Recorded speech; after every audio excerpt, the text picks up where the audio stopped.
안녕하십니까. 화요일 아침 여수 MBC 뉴스투데이입니다.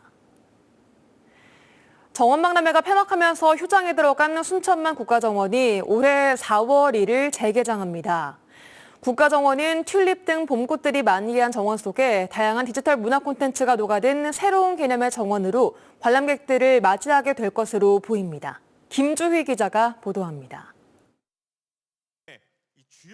지난해 10월 31일 1,000만 명에 육박하는 관람객을 기록하는 등 숱한 기록과 화제를 남기고 폐막한 2023 순천만 국제정원박람회. 박람회의 주 무대였던 국가정원은 박람회 폐막과 함께 휴장에 들어갔습니다. 순천만 국가정원의 재정비를 위한 조치였습니다. 최근 순천만 국가정원의 재개장 계획에 대한 윤곽이 나왔습니다. 시는 순천만 국가정원이 튤립이 만개하는 시기인 4월 1일쯤 일단 프리오픈에 들어갈 것이라고 밝혔습니다. 국가정원은 다양하고 화려한 봄꽃으로 갈아입고 관람객들을 새롭게 맞이하게 될 것으로 보입니다. 봄꽃 화해 연출을 조금 더 아날로그적으로 더 강화를 할 예정이거든요. 그래서 약 90종의 142만 본 정도의 봄꽃을 식재해서 개장 때 관람객들에게 풍성한 볼거리를 제공할 예정입니다. 순천만 국가정원을 상징하는 대표 홍관이었던 꿈의 다리는 벽면 한글 타일을 모두 철거하고 디지털 체험 공간으로 재탄생하게 됩니다. 국가정원 내에서 상대적으로 주목받지 못했던 키즈정원과 시크릿정원 등은 애니 캐릭터와 디지털 아트 등 연출 방식으로 K 디즈니 순천을 가장 효과적으로 구현할 계획입니다. 국가정원은 프리오픈 이후 3개월 뒤인 오는 7월 1일 그랜드 오픈을 하게 됩니다. 그랜드 오픈 이후에는 국가정원에서 동천으로 연결되는 캐릭터 퍼레이드와 야간 경관 연출 등을 통한 새로운 콘텐츠도 선보이게 될 것으로 보입니다. 7월 1일에는 순천만 국가정원과 동천까지 야간 경관을 굉장히 강화해서 저녁에도 순천에서 즐길 수 있도록 그렇게 준비하고 있습니다. 순천만 국가정원의 재개장, 아날로그와 디지털이 융복합된 새로운 개념의 국가정원에 대한 지역의 기대감이 커지고 있습니다. MBC 뉴스 김주희입니다. 전라남도는 굴 수출 확대 등 위생적인 생굴 생산 기반 확충을 위해 굴 작업장 현대화 사업에 50억 원을 투입합니다. 전라남도는 굴 작업장을 운영하는 사업자를 대상으로 작업장 신축은 6억 원, 개보수는 2억 원 정도를 지원할 계획입니다. 전남에서는 완도와 여수 등 11개 시군 730여 어가에서 4만 6천여 톤의 굴을 생산하고 있습니다. 여수 산단 인근 주민들이 환경오염 실태조사에 대한 보완을 촉구하고 나섰습니다.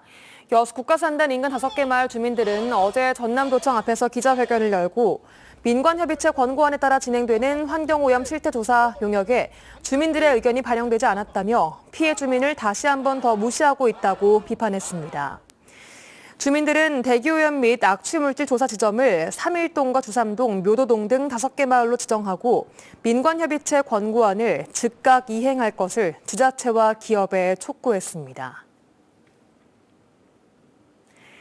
앞으로 한 달 뒤면 여수 상공회의소 임원 선거가 치러집니다.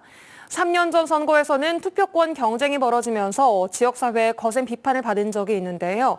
상공회의소가 금권 선거 논란을 불러온 추가 회비 제도의 폐지를 검토하기로 했습니다. 문형철 기자입니다. 다음 달 말로 예정된 여수 상공회의소 신임 회장 선거. 회원사의 투표로 먼저 43명의 의원을 선출한 뒤 이들이 회장을 뽑는 간접 선거 방식으로 치러집니다. 회장 후보들은 자신에게 우호적인 인사들을 한 명이라도 더 의원에 당선시켜야 유리합니다. 이 때문에 3년 전 의원 선거에서는 투표권 확보 전쟁이 벌어졌습니다.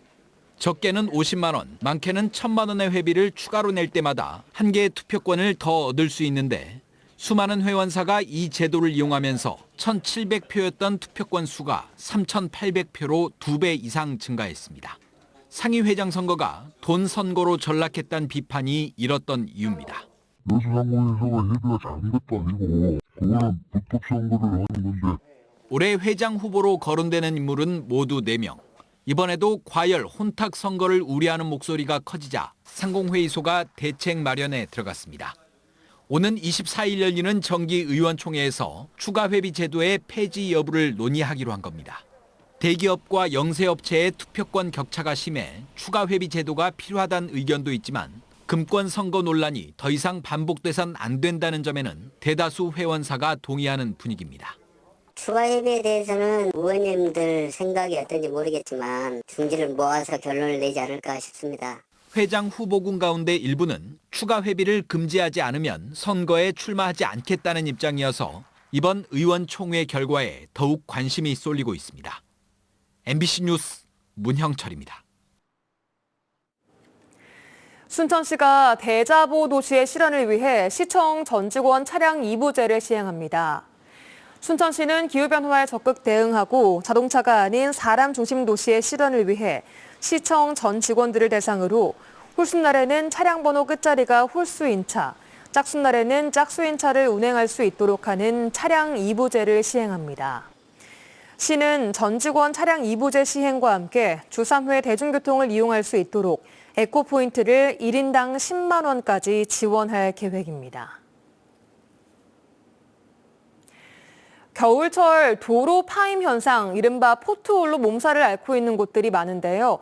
특히 광주시의 경우 노후도로는 많고 예산은 적어서 이 도로 파임으로 인한 피해가 지속되고 있습니다. 김영찬 기자가 취재했습니다. 도로 곳곳에 길이 1m짜리 구멍이 생겼습니다. 도로가 패였다는 걸 미처 발견하지 못한 차량들이 포트홀 직전에서야 아슬아슬하게 피해 지나갑니다. 지난 주말 광주 시내 도로 곳곳에서는 도로 파임 현상, 이른바 포트홀이 생겨 운전자들이 피해를 봤습니다. 타당 소리가 났어요. 나만 놀라는 게 아니고 집사람까지 같이 놀랐는데 그리고 나서 이제 집에 가서 집사람이 차를 체크해 보니까 타이어가 휠이 스크래치가 난 거예요. 인근 도로 상인들은 2주 전부터 도로 파임 민원을 넣었지만 광주시가 제때 수습하지 않았다고 말합니다. 제가 한 민원을 한 5번 정도 넣었어요.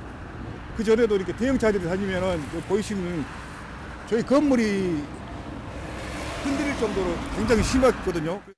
광주 지역의 도로 파임 현상은 급격히 늘고 있습니다. 여기에는 이상 기후와 오래된 광주시의 도로 현실이 작용하고 있습니다.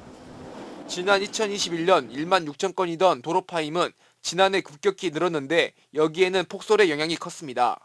지난 2022년 성탄절쯤 호남 지역에 최대 40cm의 눈이 내리면서 도로 결빙에 따른 파임 현상이 대거 등장한 겁니다. 날씨도 문제지만 광주시에 노후도로가 많다는 점도 문제입니다. 만들어진 지 10년이 넘어가는 노후도로는 광주시 전체 도로의 60%에 달하는데 예산이 없다 보니 새로 까는 대신 땜질식 대응만 하고 있는 겁니다.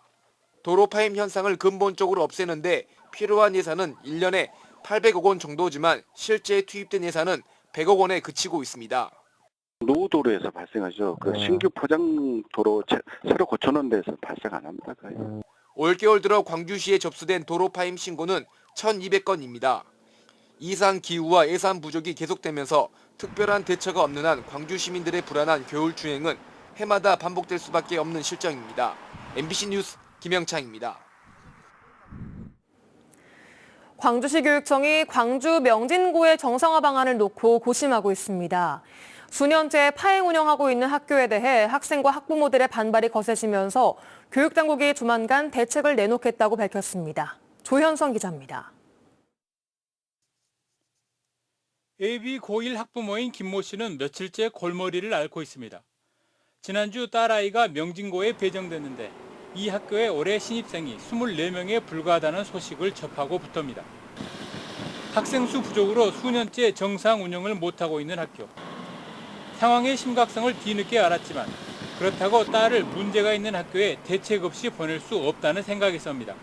학교는 안 보낼 겁니다. 일단은 지금 당장 입학을 하더라도 일단은 뭐 타 지역 전학이라든지 아니면 뭐 현재 명진고의 학생 수는 3학년 44명, 2학년이 36명에 불과하고 재학생과 신입생 모두 계속 학교를 떠나고 있습니다. 이 같은 상황에서 당초 교육청은 학생들의 학습권 피해를 최소화할 것이라는 원론적인 입장이었습니다. 그 학교에 배정된 학생들은 저희가 그 교육과정 선택 과목 이수나 이런 것들을 위해서 최대한 지원을 하고 그 학생들이 교육력이 낮아지지 않도록 저희가 교육청에서 지원을 해야죠, 당연히. 하지만 학부모와 교원단체들이 거세게 반발하고 나서면서 교육청은 관련 법이 허용하는 선에서 학생들의 학습권을 최우선하는 대책을 마련해 조만간 발표하겠다고 밝혔습니다. 이에 앞서 광주교사노조는 입장문을 내고 교육청이 특단의 대책을 해야 할 시점이라고 주장했습니다. 폐교 위기에 처한 학교의 정상화가 어렵다는 점에서 법인 이사들에 대한 취임 승인 취소 처분도 가능하다며 학교와 학교 법인에 대해 즉각적으로 특별 감사를 실시하라고 촉구했습니다. MBC 뉴스 조현성입니다.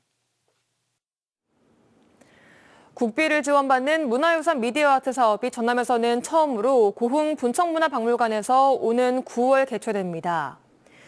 고흥구는 올해 전국 7개 도시에서 추진되는 문화유산 미디어 아트 사업을 통해 미디어 디지털 기술을 분청문화에 적용시킨 2024 고흥 분청사기 미디어 아트를 오는 9월 13일부터 24일 동안 분청문화박물관과 분청사적공원에서 야간에 개최한다고 밝혔습니다.